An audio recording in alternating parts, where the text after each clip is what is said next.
Welcome, welcome, welcome, everyone, to the Get What You Want show. I'm so excited to have you here today. I don't even know what to do, but this is really, really exciting because I believe being an entrepreneur, this is one of the most important things that you need to do. You need to master in order to work less and earn more. So we already know that's what it's all about. It's all about, being organized, having systems. Well, if you want a system, right? We talked about systems yesterday. In order to have a system, you have to first be organized. Everything has to be organized. Your office has to be organized. So today we're going to talk about how to organize your home office so that you can get more of you want, more time with your children, more time with your family, more money, and to work less. And that's what most of us want. We don't want to be on the computer all day. So it's really, really important that we get a hold of our home office and having that organized. And so what we're going to do is for the month, this upcoming month, I like to get it before tax season comes in so that you all will be prepared and ready. So this topic is coming up at a great time because you're going to be ahead of the game. I know most people, including myself in the past, it'd be the last minute getting things together. So this is going to be an interesting journey for us to get this done before tax season. And to let you know, I've been doing, this has always been one of my difficult points, but I've been studying on it and I'm being held accountable for it. And so look, we're in this together, right? So before we get started, I just want to tell you that, legal disclaimer, I am not I'm not an accountant or anything of that nature. So if you have any legal questions, I'm going to recommend that you get with a person that is that's more savvy in that, the expert, whether it's an accountant, whether it's a bookkeeper, things of that nature. Those questions, I want to really highly encourage you to go see your legal expert in that area. So yesterday we talked about having a vision board. So I want to know, my first question to you all is, did you put your vision board together?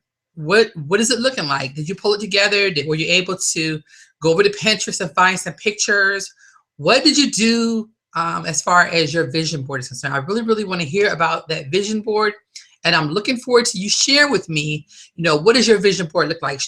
Post some pictures for me on the feed and let me know, what does that vision board look like? It's really important that you're able to see that vision so that the days when you don't want to be organized, the days you don't want to get up, your vision board will drive you and give you the energy to do that. Now, before we get into the content, I want to talk to you a minute about a journal. It's going to be really important that you get a journal also, because your journal is going to help you with ideas that may be floating around in your head, things you're not quite sure of. And even in your journey of getting organized with your home office, that's going to be important as well. So grab a journal. It doesn't have to be anything perfect. Remember, imperfect action, we're not trying to take perfect action, but imperfect. Even if it's a notebook sitting laying around somewhere, and just start journaling about your daily activities.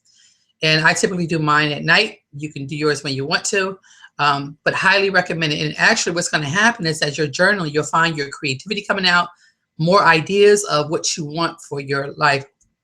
Okay, so since it's time, let's go ahead and go into the content. Because we are coming to a point where it is tax season and it is time to get those papers together, right? What I've learned is that, and this is very interesting, so I hope you all get this.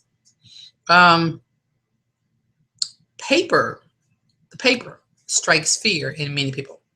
So that's why, you may be asking yourself, well, why do I allow my paperwork to just pile up on my desk? Why don't I put it up? Why don't I organize it? Well, most people, and I'm not going to say you, but if that is something that you struggle with, more than likely you are afraid. So what are you afraid of? You are afraid of making the wrong decision. Well, if I throw this away, I may need it for tax purposes, right? Well, guess what? If you keep holding on to it, it's going to be tons and tons of paper. And then, years are going to be gone by, and that paper is going to still be sitting there, and you're still not going to know what to do with it. So let's talk about that for a minute. The way that I organize my paperwork, and it has been really, really helpful, is, I take and I put it into categories. Now, we already talked about this. In every area of your life that you want to organize, you want to put it into sections. So you want to sort everything out and put it into categories. It's like, if your children if you have a file section for your children in your home office, you want to, okay, this is the children's school section. And then you have each of their names. And if they have like quite a few things that they're involved in, whether it's medical bills, et cetera, then you want to break that down even more. So you want to have a category, and that category could be kids' schoolwork, right? So in your case, in the office, it could be, taxes.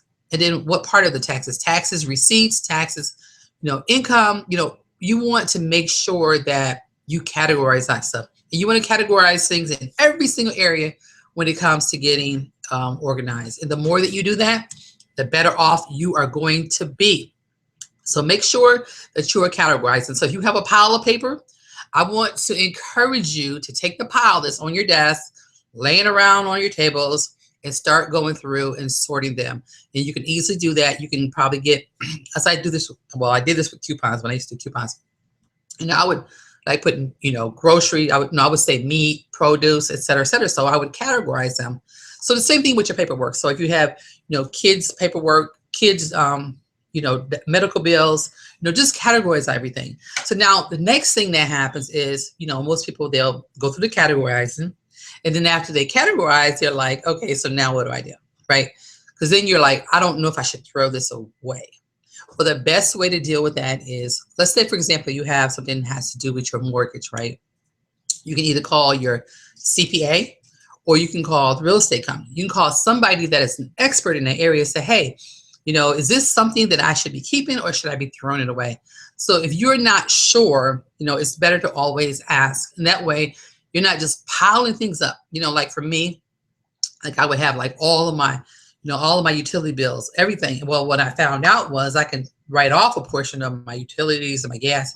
So it was good that I saved that stuff, but yet and still, you don't want to save everything. And if you do, you want to make sure you categorize them, put them in a folder, put them somewhere, and even it's even better if you, have maybe like a bookkeeper. And again, I'm not, giving legal advice. I'm just saying that bookkeepers are good, especially if you do something like e-commerce or have an e-commerce software to help you to be able to manage some of that. So let me see. Let me go on to the next portion. We are born to work.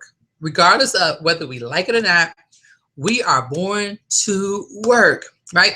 And so what we want to do, even though we're born to work, we want to set up our lives to work less and live more. I don't know about you, but my goal is to not be working all day. I want to put a couple hours in, and then I want to go play, right? Whether I'm playing with my children, or whether I'm going somewhere having fun with my husband, whether I'm going, having fun with friends and family. I don't want to work all day, and I'm sure you don't neither, right? So that's the reason why I have this show, because I don't want you working all day. I want to help you get organized, get focused, get clear on what you want, and working less and earning more. So let's talk about this for a minute. So we're adding these two things to our vocabulary. We're adding no, right? Every time someone asks you to do something, you do not have to say yes. All too often, we say yes when we should be saying no, right? You need to look at that situation and say, is this going to serve me? And if so, how? Or, if you're just doing charity work or something, and that's something you want to do, that's great. But make sure you look on your plate and make sure you don't have an overabundance of other things going on. And then you add that to it. Now, all of a sudden, you're overwhelmed, you're stressed out, and now you're not getting anything done. So, and the other thing that you want to do is you want to start delegating. You want to delegate your tasks. You want to become a little less available. A lot of times, we think that, oh, we need to go into our Facebook inbox. We got to, answer every question right away. No, set a time up for that. Set a time up for responding to your Facebook messages, for responding to your Facebook posts that you put out. Use a auto poster to post things if you want to, stay out there and be amongst, your social media and your friends. You can do that, but, systematize that. Another thing is, you don't have to be available to answer the phone all the time. Set up the time where you will answer the phone, where you will get on the phone. Same thing with text. I see some people that all day they're, just texting, right? So if you're doing that all day, how are you getting any work done? You're not. The last one is email. So, and if you can't, right now, if money is a issue as far as delegating and having to hire somebody else to do that work, do it yourself, but make sure you schedule it in your day. You're not, being controlled by it all day, because that's no fun to me. It's not fun, sitting around, being a servant to these things, right? So this is going to be, I'm going to move to the next thing. This is going to be a busy month. So what I want you to do is, it's going to be busy because we're going to really, really start digging into your home office. Those are some things, some tips that I want to give you. I'm going to be giving you some homework assignments to do. So you want to make sure you come back. Let me see, today's Wednesday, so tomorrow we'll be here again. Come back tomorrow and I'm going to give you some tips to do in order to continue to work on your home office and get it organized to the way that you want. Now, have you noticed that when paperwork piles up, and you know, guys, I'm eating popcorn, so let me hear you. Have you noticed when paperwork piles up, it becomes tame, and then all of a sudden, you know, you got all this tension going on. And so when that tension is going on, you know, when it's time to pay bills, you won't do it, right? And it's because all of the tension. It's like, oh, I just can't get through this. I don't know what to pay first. And it's because all this stuff is just piled up and it's just sitting there and you don't know what to do with it. So these are some of the things that we're going to talk about. And these are some things we're going to help you get through. We're going to work together on this mission. I want to see you work less and live more. So let me ask, anybody have any questions before, because that's it for me. I mean, I'm going to see if we have any questions. I may have a little comment or two here, but I want to check. If you have any questions, let me know. Any questions or anything you want me to cover on the month of home office, because that is so important that, you know, that we are getting your questions answered. I think that's like really crucial and important. Okay. Let's see here. Remind me to never eat popcorn before I come on. Okay, so I don't see any questions right now, but if you have some and you're going through your day and you're thinking, oh, no, man, I should have asked that question. You can come back to this feed and I will respond to you. I'll answer your question. You can always email me as well or work with Rachale@gmail.com. So if you found any value in this hangout, this short little show, my little show that, I'm get what you want show, work less, live more. If you found some value, I'm going to ask that you like, comment, share. Make sure you subscribe to my YouTube channel. And also, if you are, if you want to earn more, then also there'll be a link below where I can show you actually how I'm earning more and I'm working less. This company has changed my life. So without further ado, I'm not going to keep you no longer. I just want to say thank you very much for coming out, hanging out with me today. And I look forward to seeing you tomorrow, same time, same place. Goodbye for now.